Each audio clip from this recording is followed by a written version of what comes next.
Hello, and be welcome to the world of darkness. Long ago was it that the sin of Cain spawned the cursed horror that stalks the street at night in search of living blood. The kindred have long been a secret influence through all ages of human history, plotting against one another in a never-ending jihad. Their immortal progeny are among us to this day, hidden from the eyes of humanity by an elaborate masquerade. As Rebecca is in her haven, freshly dressed for the ball which she and Charnock are to be attending, she's just finishing up her hair and accessories as she hears her man, no, not Charnock, the mortal, the one who works for her, Mr. James Kalana, calling. Miss! Miss! There's a gentleman here, see you.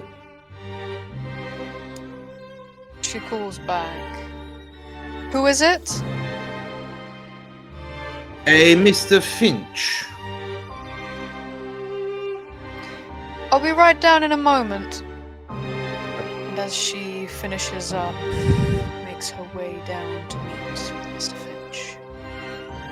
She finds Mr. Finch, her sire, still at the front door, being held there, though she doubts he would be so if he wished otherwise, by her footman, Mr. Kalana. Holding a wide-brimmed felt hat in one hand, his walking cane is under his left hand as he awaits her coming. Mr. Kalana, attempting polite conversation, doesn't seem to stir Mr. Finch's interest very much, who nods pleasantly but doesn't answer. By the ruddiness of his flesh and the ticks of mortality, she can tell that he has either used the blush of life or fed very recently. She can see, though faintly on his tie, are several alchemical markings woven in with the slightly different, though a very close shade of red as to the one his tie is originally made of. Furthermore, on his finger, and she knows for a fact the necklace or pendant he wears underneath his shirt, he bears two more thaumaturgical gifts, such as his warted cane that he carries. Mr. Finch, please come inside. I'm sorry to have kept you waiting. Not a problem, my dear. I've just been kept company by your man. He smiles to Mr. Kalana, who, turning, looks to Rebecca. Would you like me to fetch some tea? No, that will not be necessary. Though, please give us some privacy. I'll go speak with Edna then. He excuses himself, Mr. Finch taking his hat, puts it by the door on the coat rack before following Rebecca. As she leads him to the sitting room, she would ask, I hadn't been expecting you this evening. To what do I owe the pleasure? As Charnock had wanted her to dress up nicely and wear her best.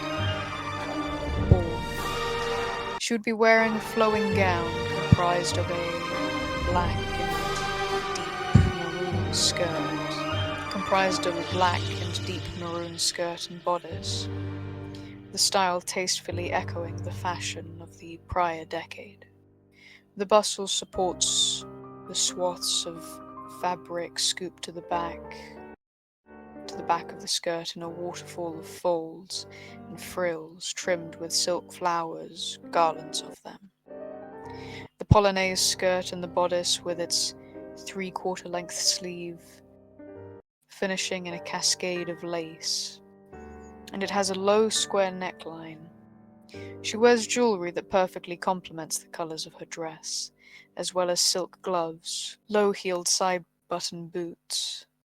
Her hair would be intricately woven into an elaborate braided coiffure, topped by a decorated hat of ribbon, lace, and feathers, and a delicately embroidered veil obscuring her eyes. After all, her mother had taught her well when it came to fashionable wardrobe and stylish clothes, especially if she's to be going to a ball.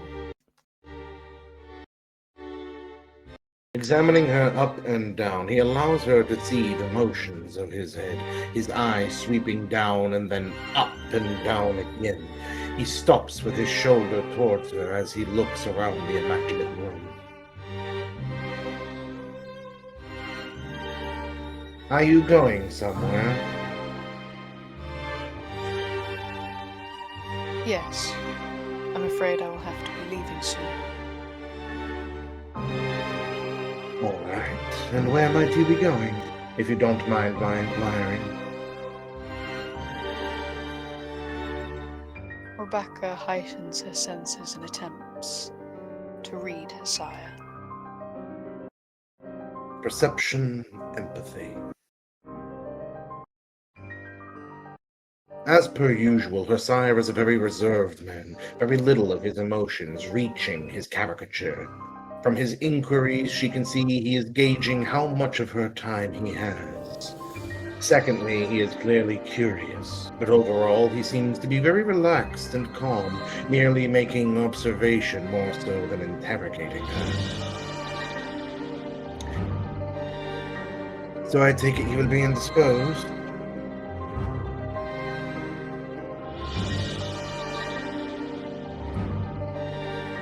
For this evening, yes.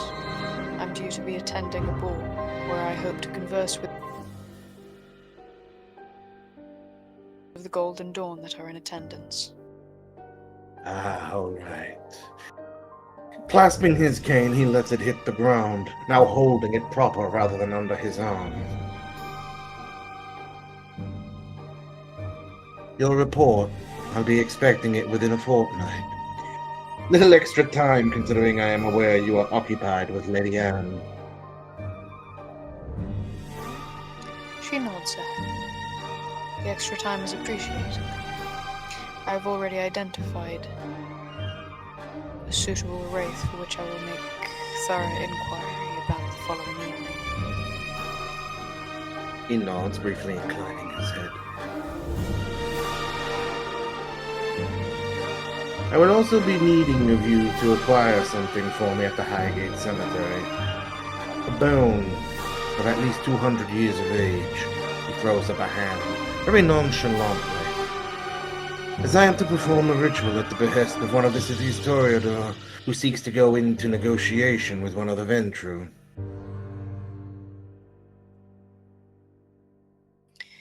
Do you seek a particular bone, or merely one of 200 years of age?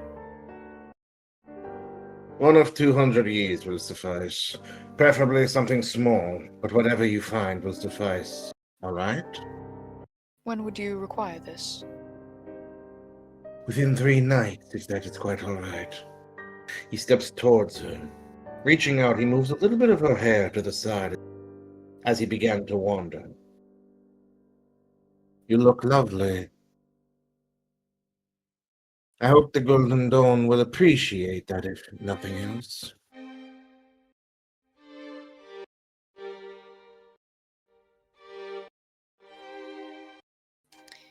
I would hope so as well. Though I would prefer if they would more so appreciate the beauty of an intellectual mind rather than of appearance.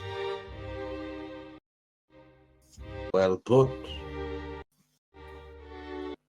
But do you say that for your own sake or mine? If it is for mine, you needn't bother with flattery. I've already chose you because you have an exceptional skill and a very impressive potential for thaumaturgy, which you have duly displayed. So much so that if you feel as though you are not overwhelmed, there is an opportunity which awaits you, which is the reason for my visiting. What might this opportunity be?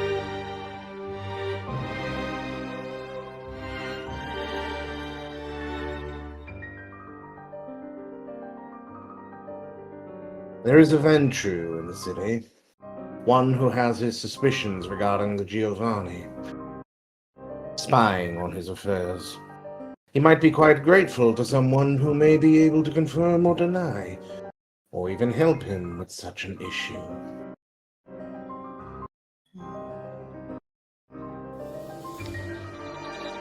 Would you be at liberty to tell me more of this matter?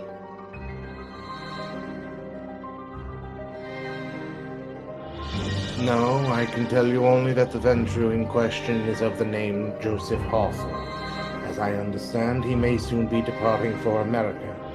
Nevertheless, Having made an acquaintance of one of the Ventru could be beneficial for us at the time. If nothing else, for good publicity. She nods. I shall look into it.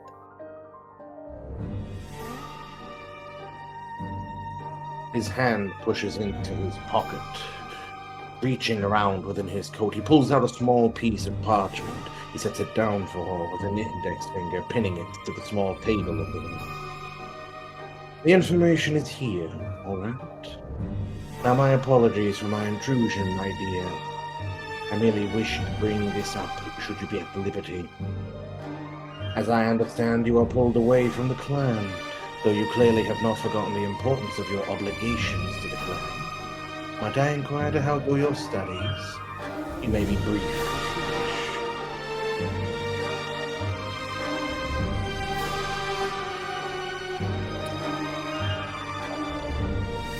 I have begun to learn a ritual every talent I have, not to mention with my communication with the spirits of the cemetery, albeit to the ends of my obligations to the Lady Anne. I have advanced in the path of spirit manipulation.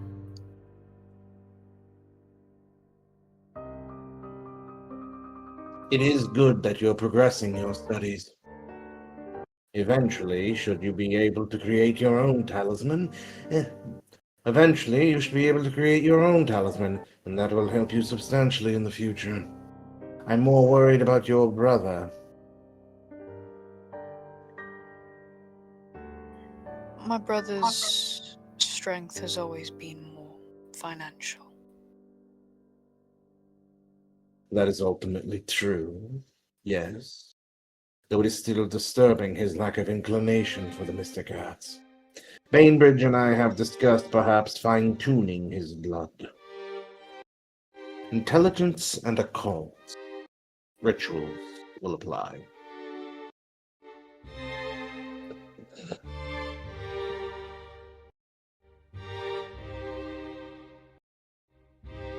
Rebecca is aware of a ritual means by which to help someone become more inclined to thaumaturgy, though the specifics of it escape her at the moment. She has heard, however, it's unpleasant.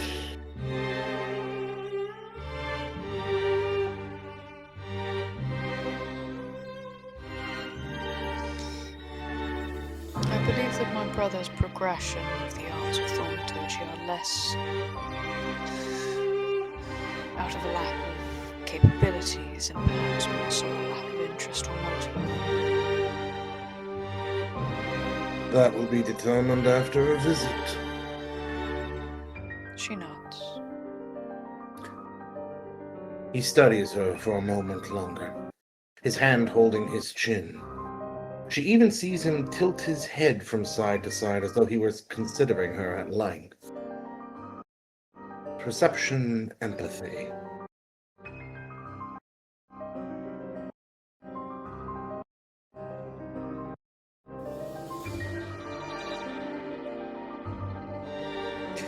She knows that look. She knows that look very well. It's usually the look he gives her shortly before, frankly, trying to get her to learn something else. It was the same look he gave her before beginning to instruct her in spirit thaumaturgy.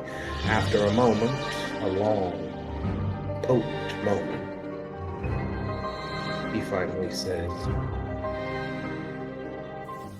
"When you're finished with your visits, and only when you're finished, all right, come see me at my haven, once you are done with Lady Anne the Ventru and otherwise. I think it is time I showed you a field of my research I have yet informed you about, which may soon take me away from the British Isles to the southern regions of South America. Not for some time, though. A couple of years, a decade perhaps." He seems to nod slowly, as though confirming both to her and to himself.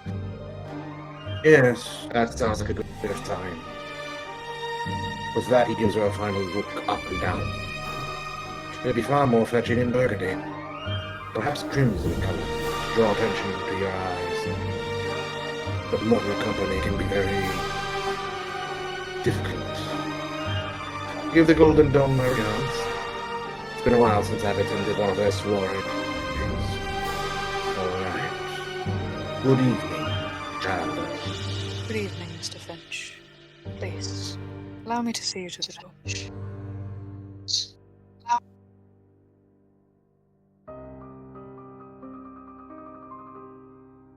To that he smiles and allows her, in fact, to lead him. She can hear the pluck of his cane occasionally, striking the floor. And once out the door, he stops to take his hat, replacing it on his brow, firmly setting it so slightly inclined upward.